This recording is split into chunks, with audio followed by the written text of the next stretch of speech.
Punters, g'day. Preview time for the Mailbag All-Star Mile weekend. It's obviously a really big event, and I know you're all excited because we put up on Twitter a little poll for which races you'd like to see previewed. And Curls, I think you've got the results, don't you?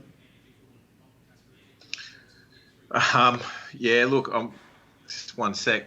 I couldn't work out what you were talking about when you asked me to check the poll results because I couldn't find it.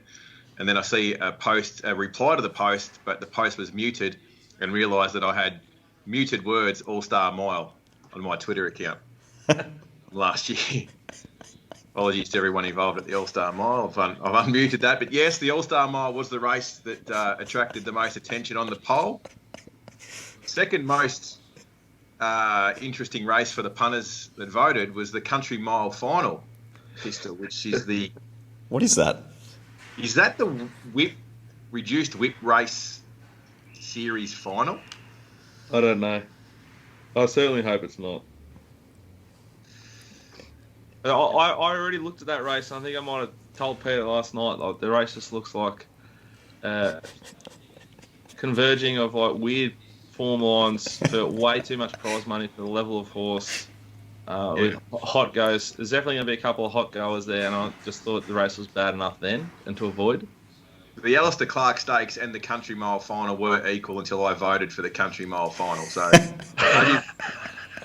maybe we do the Alistair Clark instead, hey? The Country Mile Final. What's the race worth? I'm sorry for a question without notice. I don't have. I should have. Alistair Clark's worth 200. I think the Country Mile's worth 250,000. Australian dollars. Yeah, top of my head. Actual money. I'm going to look this up while we're yapping here. So it's worth more than the Group 2. Get out, Tim. It's 137,500 to the winner. It's unbelievable. It's a benchmark 80 worth $250,000. There's another benchmark 80 over 2,500 race 1 worth 150. The Group 2 is 120 to the winner. Yeah, the Group 2 is worth 200,000. I don't know. Victoria's just rewarding mediocrity, which probably, like, I was going to talk about this at some point, so I'll start now. The jump out and trial situation in Victoria is an absolute disgrace. It's a detriment to the code, to the state, to the brand. I watched Pandemic Trial, who trialled really nicely. We're not going to preview that race, but it was a very nice trial at Rose Hill.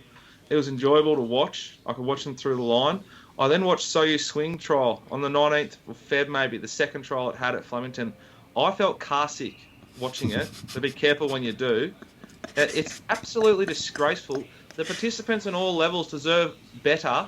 And on a weekend where there's a $5 million race, they don't get it. They just don't get it. It's time is up. It has to be addressed and has to be fixed. If New South Wales can do it, why haven't we copied them like everything? Like, this race on Saturday is literally in a reaction to New South Wales. Just because the Today Show talks about the Everest doesn't mean the Everest is the most important thing New South Wales does. It's infuriating. Grinding your gears. I had to go for a walk after So You Swing trial, which is then going to affect my wagering. It's like... Who holds the cameras nowadays down there? No one, obviously. It might be that early in the morning. Whoever it is has no ability. One of the two. I don't know when they are. If it's on a Monday, maybe they had a big Sunday sesh, and they're still half cooked. I don't know, but it's not sweet. The colours are always half wrong. They sneak horses through. It's got to be better. It's unforgivable. I don't know how long it's going to continue for, but I guess there's a lot of people who have half given up. I now watch all the trials myself, and I'm going to go on and on and on about it for as long as I do content in racing or until it's changed. Can you do another show then, so I don't have to listen to it every week? We'll only go for 30 to 40 seconds.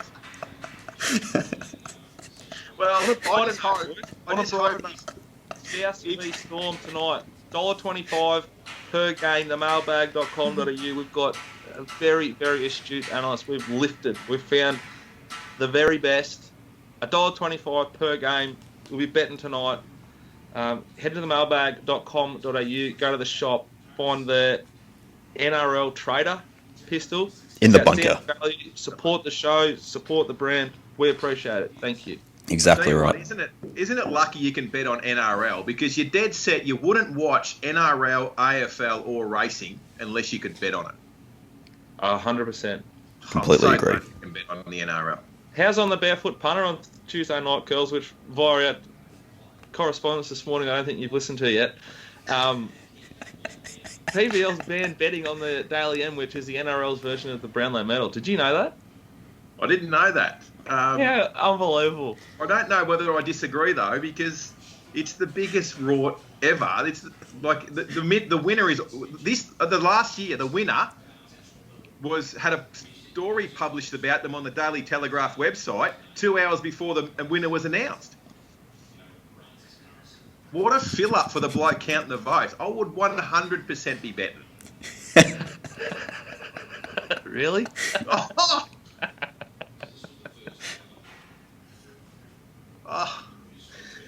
I am genuinely excited though to watch rugby league tonight. I can't wait. The only thing that's better than having NRL back to bet on it would be the winner of the $137,000 restricted whip race get disqualified for using the whip 6 times in the last 100 instead of 5. That'd be the only thing that could be better that this weekend. And just for anyone who does head to the mailbag.com.au and get on board, and you're in Victoria or South Australia or Western Australia, the tip is the 9 app, gem, and you'll get Rabs, dulcet tones, the golden tonsils, which is the only way to consume rugby league, in my opinion. As opposed to that other fella. I don't know who the other one is. Yeah, We're going to whack him. Oh, yeah. Gus. I think, isn't Gus normally on with Rabs? Surely you can just press red to mute Gus and just get Rabs somewhere. If anyone's out there listening that can work out how to do that. I don't know whether Gus has got over the grand final yet, and Panther should have won. We'll hear about that tonight, no doubt. All right, I've completely lost it, and we haven't even started. Race Hosting, get us back on track. race 8 at Moonee Valley, the ASM. The We're ASM. starting at race 8, are we? Yeah, we'll start with the race that everyone wants to talk about, the ASM. Don't do it. Over 1,600 metres, worth $5 million worth of ASM. Arcadia Queen favourite from Probabile and Russian Camelot, everything else double figures. Should we actually talk about the track and potential rain? There's 5 to 15 millimetres of rain forecast from 11 a.m. through till 5 p.m. on Saturday. And depending how much of that hits Moonee Valley could determine how the track plays. Ooh, spooky. Watch this space. Pay attention. Well, not too long ago, we did see a race meeting abandoned after 4, maybe 5 races when the rain hit. I'm sure, Curls, you'll agree that the most scary setup from a punter's point of view, probably all participants' point of view, is rain throughout the day. And now that it's predicted on the day, it's a really nice day again in the world's most livable. It makes previewing this meeting tricky. I think as a independent and accountable brand, which we are, we need to be conscious of pushing into horses that would be able to handle a track with rain, because it is predicted. But like, it's Melbourne. Like, maybe on Tuesday it was pissing rain in the morning, and it was hot as hell Tuesday afternoon. So a weather forecast on a Thursday morning for a Saturday, take with a grain of salt. Agree. Okay, Dickens, where do we start? We've got Arcadia Queen, Probabile. For mine, they both paraded outstanding last start at Caulfield. It was the best I've ever seen Arcadia Queen first up. Physically, she draws pretty well for Pike. She can probably just sit forward of midfield. Scary sort of Velociraptor back. When I started the race, landed with Probabile and Arcadia Queen both as bets. Wow. As I continued to work through the race, though, I think there's some genuine concerns. The map for Probabile, barrier 10, particularly this is race 8. If it's been on pace, which I think it will be on Saturday, with or without the rain, you'll see more tempo than you'd expect in this race by now, because it's race 8. She's drawn 10. She's not extremely quick, and she's up in trip here. I think Streets of Avalon, Graceful Glamour, Luna Fox, Behemoth, and particularly Shout the Bar. Horse I didn't think would be any chance in this race is going to get the run of the race there. Shout the Bar for Go Waterhouse and Michael Walker. Behemoth is a hope. Has a nice SP profile versus some of these, which Curly will probably talk about soon.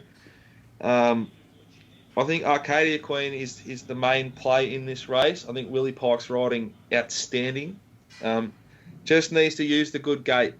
If he gets shuffled too far back early and he gets flushed right out the back there at the Valley, it's not going to be a very good recipe for this horse winning. And whilst he is riding better than ever, in my opinion, in Victoria, Moonee Valley is easily the most tactical track in Victoria. And this is a very, very hot race. How did the Russian trial? I was just about to talk about the big beast. Absolutely outstanding. He just travelled up behind Age of Chivalry, who will have gone around earlier today, who's a nice horse, fresh, and makes its own luck on pace. And then Ollie just literally like riding a mountain bike, just like clicked it up 2 gears, and it just went straight past them all. Yeah. Then there was a little bit of track work. Russian Camelot v Parady.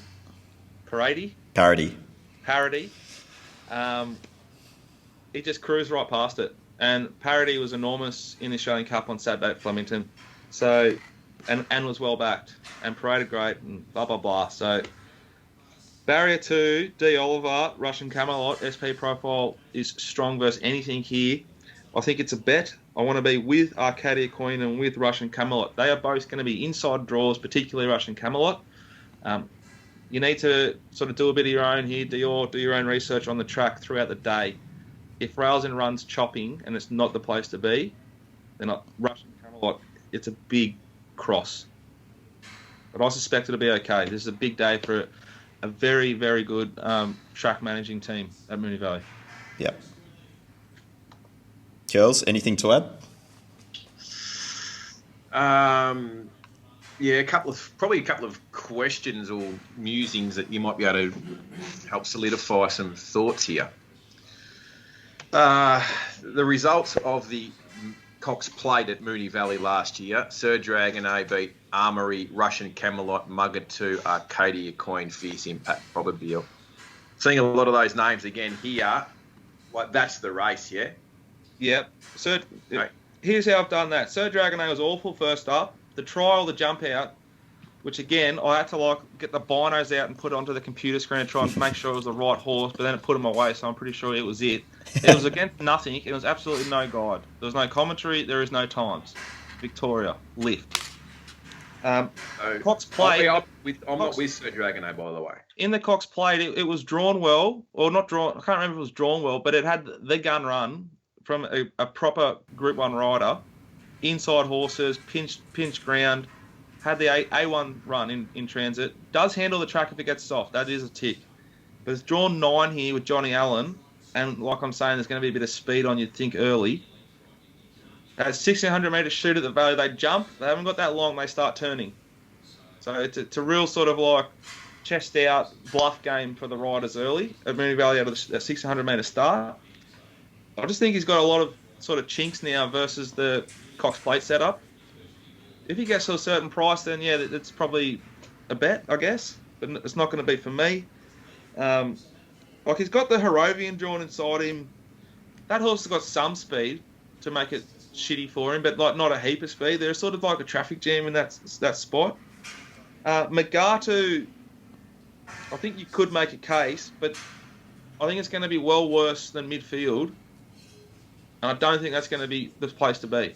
Well, it all depends on track, right? Like we get some rain during the day, and and it does swing around to giving you an opportunity to run on from the back. Like it's made a long sustained run. It's got great first. I thought its run first up was excellent. I thought, the horses that it chased, obviously top class horses. I think Mugger 2, Russian Camelot, and Arcadian Queen. Those sorts of setups. I think for those horses, like for me, look the ones. I just think that the winner comes out of them. Yeah, and the run Russian Camelot had in that Cox Plate was like horrific. It was a really tough performance. Had a dominant SP over Sir Dragon A in that race. Arcadia Queen almost fell. Yeah. Those two look like they're going to get much softer runs here.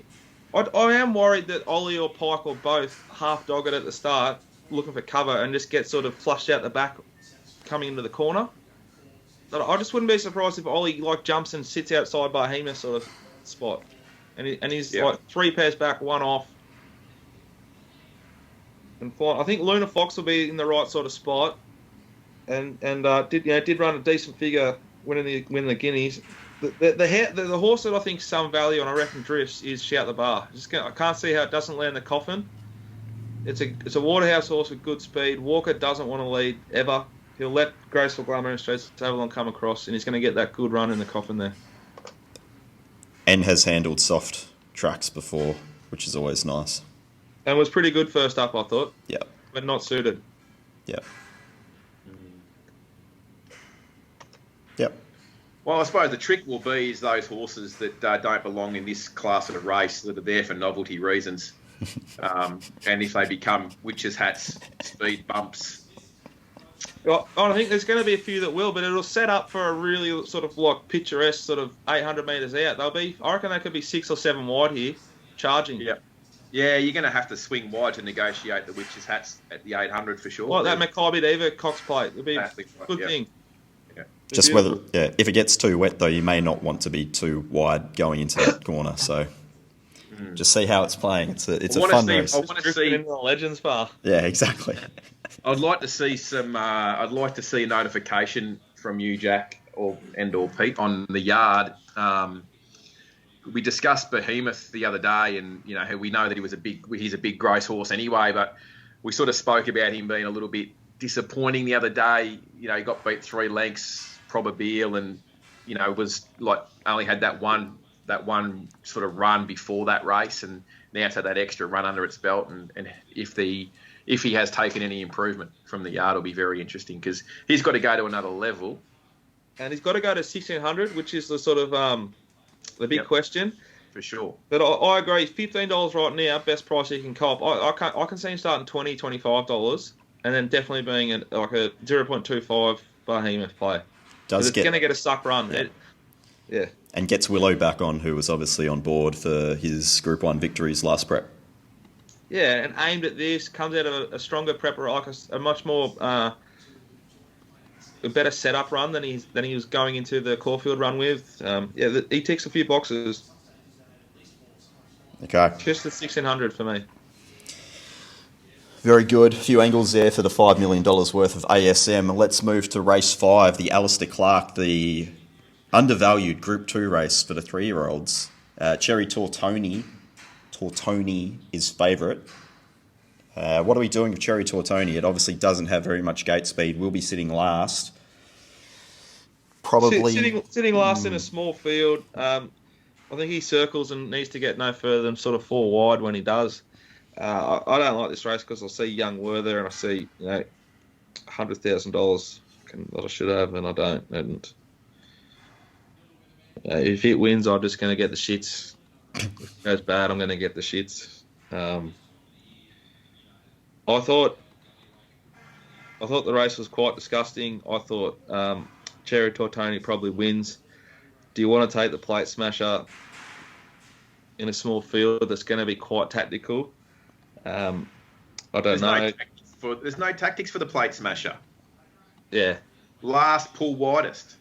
Yeah, but if Young Werther if Young Werther's ridden cold, and Ollie peels and counts and thinks and starts to get into his work, and Billy can just follow him, he's going to win.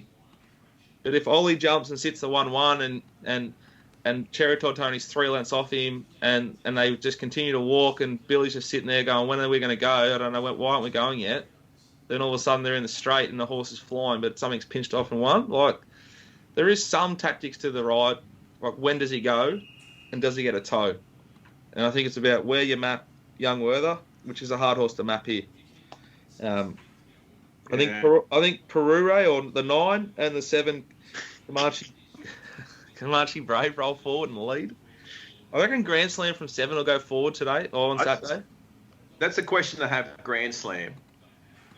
He's gone from a pacemaker in a Cox plate to flopping out the back in 2 runs this prep. Yeah, I reckon this is the run he goes forward, and he could improve a fair bit. Yeah. I thought Grand Slam, Young Werther, the two sort of hopes outside the favourite, but I think the favourite's fairly priced. It's come back enormous. Everything it's done this preparation has been enormous. The track's fair if the track's playing fair.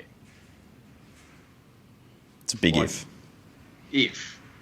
Like, surely it just rounds them up. Yeah, but Young Werther's like, has it touched its ceiling yet? I think it's fair to say that if it was given a different preparation, it would have won the Derby regardless of the awful fucking tempo. Mm-hmm. Then it's a Derby winner.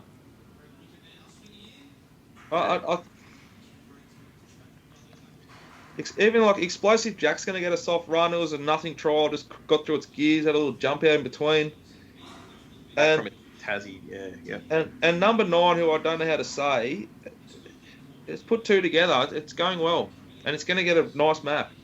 Look, I suppose at the end of the day, like I'm just looking at the figures and all that sort of stuff. But for me, on these types of races, and I'm not a big Melbourne man on the form and that anyway, but like a back marker, that's a horse that's $1.90 that's going to be last. As punters, we're finding every angle we can to bet against it, right?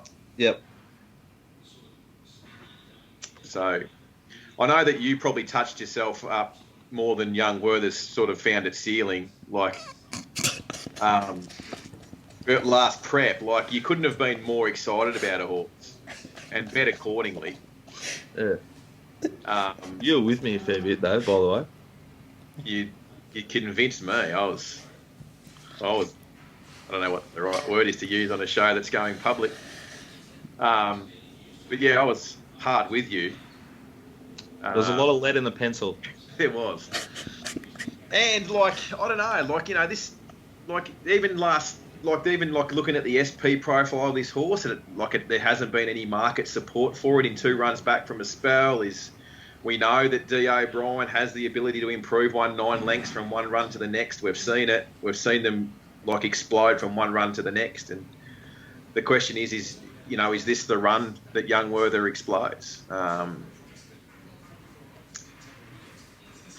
Crossover and tongue tie off, gear change. Yeah, and there was a few excuses in the stewards report last start. Yeah, that's what I'm saying. This race has got too sort of much baggage. If you're seeing some market support for Young Werther, you'd have to be interested. Yeah.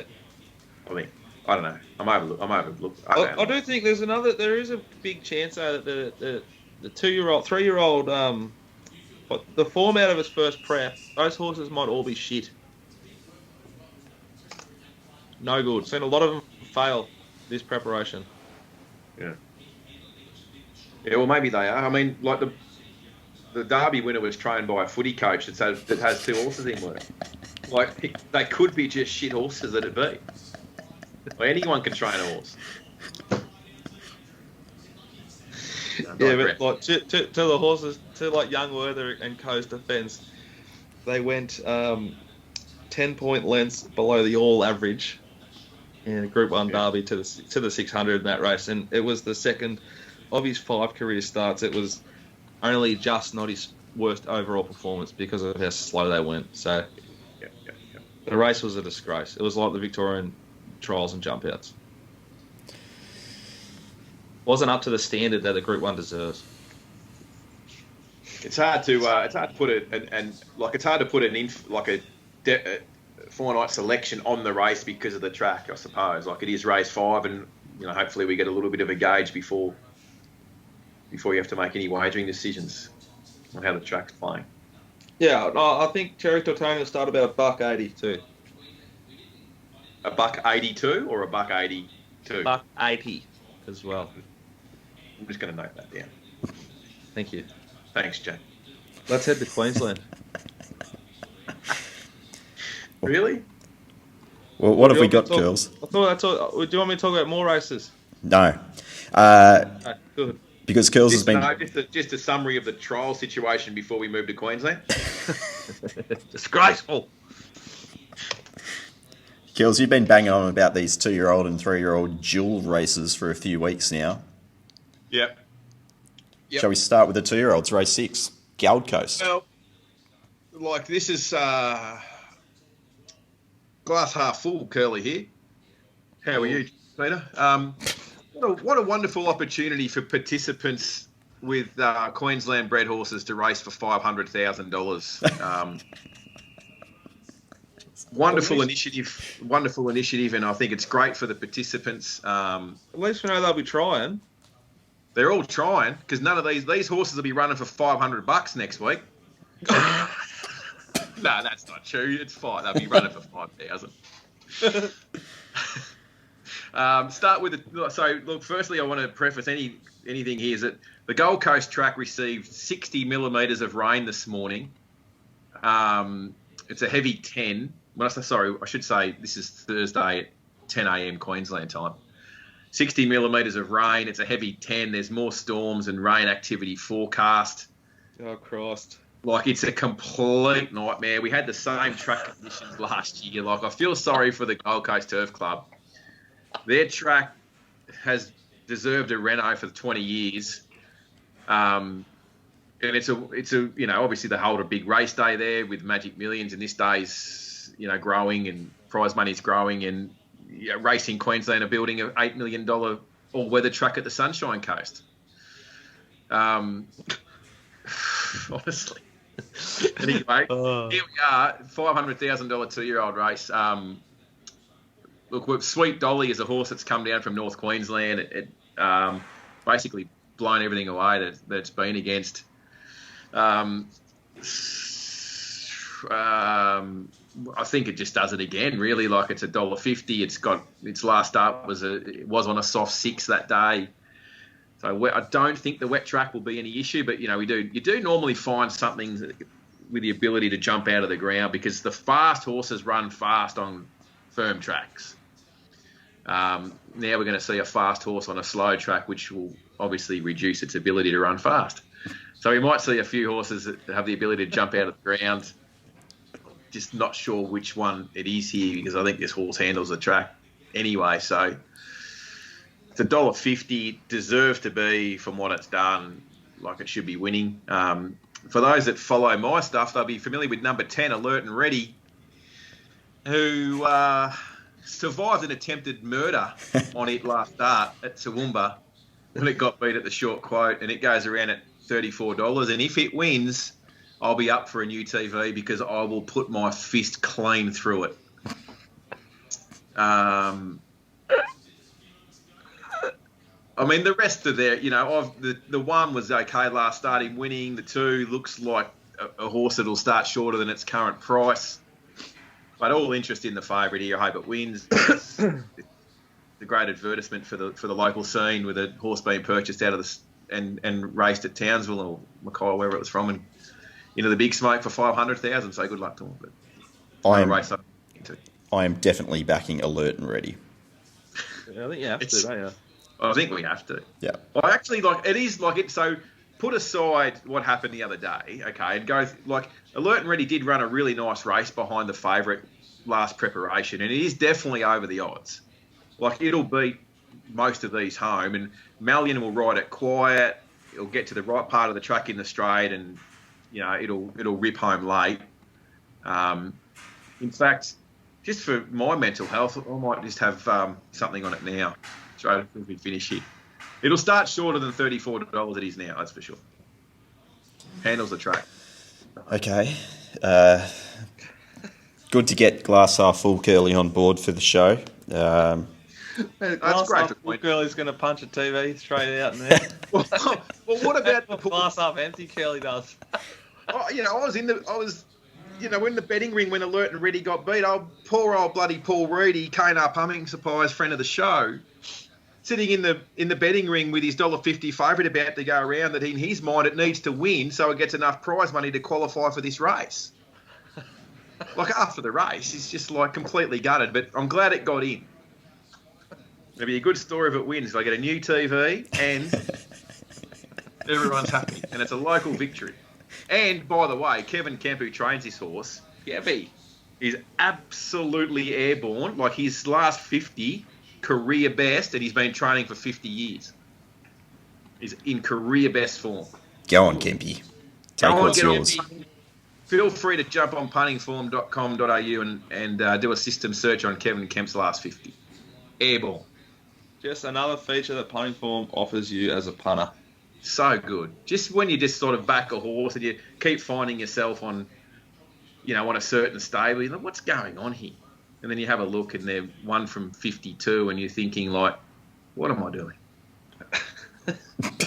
Changing that. Just glass half full, brother. Glass half full. Just going straight to the form column on the data calculator and just putting in a -1. -3. There was an article on a trainer that had 3 horses running at Ipswich last week, and the article was published on the Racing Queensland digital channels, and this trainer was saying how he was really confident of training a treble. So I just had a quick look on puntingform.com.au, and I thought he should be just happy to train a winner. He was 1 from 62. And the article's saying we're going to Ipswich with a really good chance of a treble. Oh, my gosh. You get to watch trials in HD and with sound. Well, in Queensland, we have some official trials, which are good. They're commentated, they have times and everything. It's nice. It's well produced. But we also have jump outs where certain race clubs just show the footage of the jump outs. No race fields, no train, no horse, no colours, no anything. Just the footage. So you're kind of like in between New South Wales and Victoria. There's not a lot that Queensland do better in racing than Victoria, but trials is certainly one of those. Victoria are the lowest. Yeah, they're a disgrace. It's a fine line, isn't it? Because I get completely jaded by listening and watching the Sky Channel and Tab Media social media reports on trials, right? Every Sydney horse that trials well is a star, and it's, Lizzie's doing the post-race with the jock on trials, and it's really hyped up. Where Victoria, they can't even hold a camera. Well, they crave content down here just as much as they do up there, but they can't use the content because it's like, it makes you feel car sick. Yeah. Anyway, somewhere in between's nice.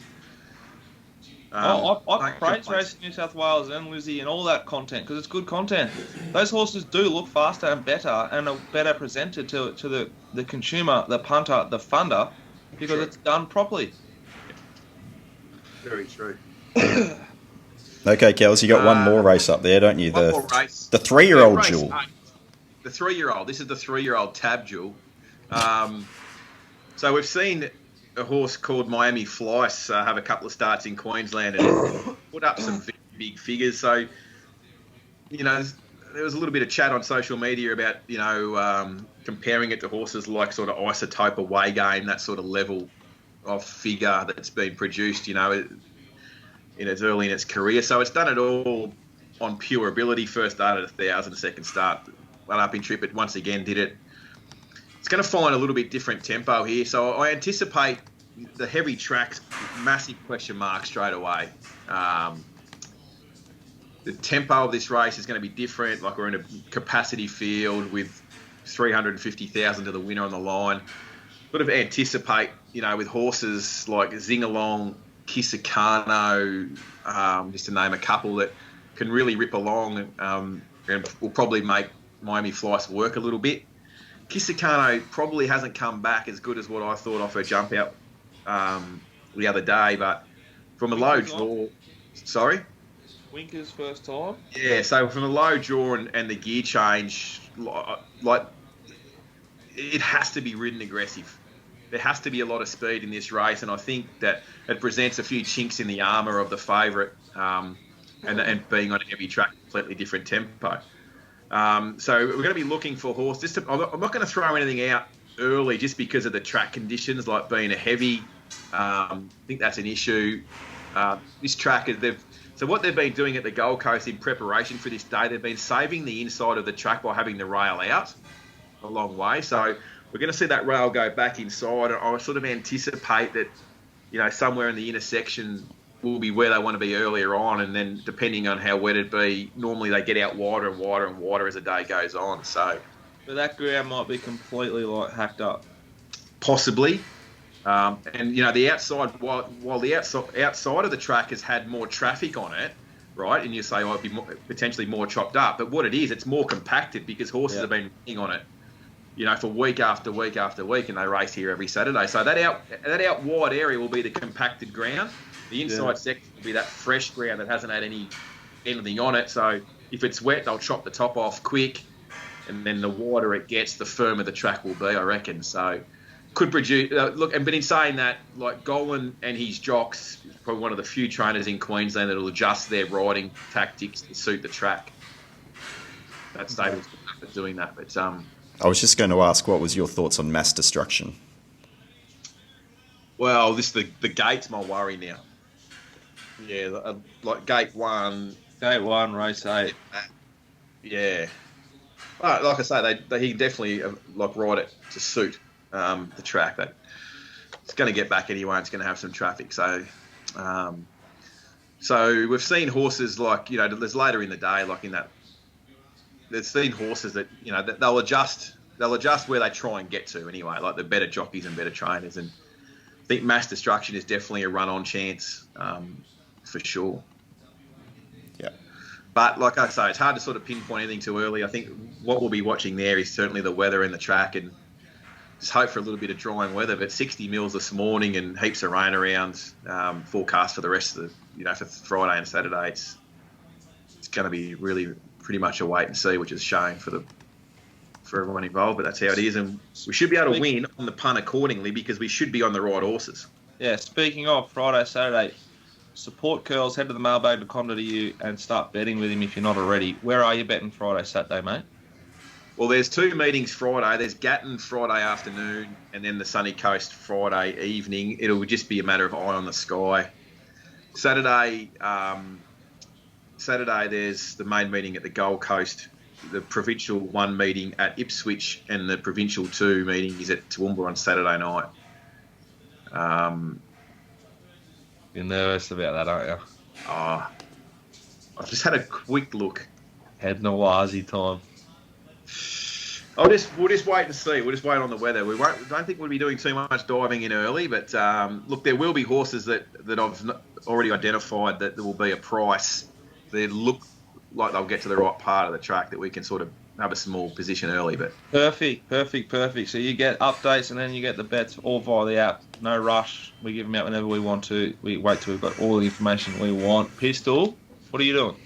I'm going to be betting NRL this weekend. Which costs literally $1 more to get betting information for the whole weekend in NRL. Then it costs to get 1 tin of Carlton Draft at Sandown. My old man, not a racing man, not a punter. Some insightful commentary on the way home, and we had easily the biggest day I've had in this year. One of the bigger days on the punt. And he still said it was pretty depressing. What was he paying? $9 a tin. Sorry? $9 a can. Yeah, I said, Simo, you should have just snuck in. We've got goats coming out our ears here. First question I have is, who drinks Carlton Draft cans? Me and Dad. Well, we had to. There was no other option. We also had a McChicken, which Peter Brush, which, again, worked its magic, made me feel real safe and got me in a good zone. I think we backed every winner in the last 4 races, just about. So, well, I'll tell you one thing from yesterday, Jack. There's 2 blokes that clearly didn't have a McChicken. One was Pistol, the other was me. Well, I tried to get him a McChicken and he didn't want it. You've won about 1 billion units.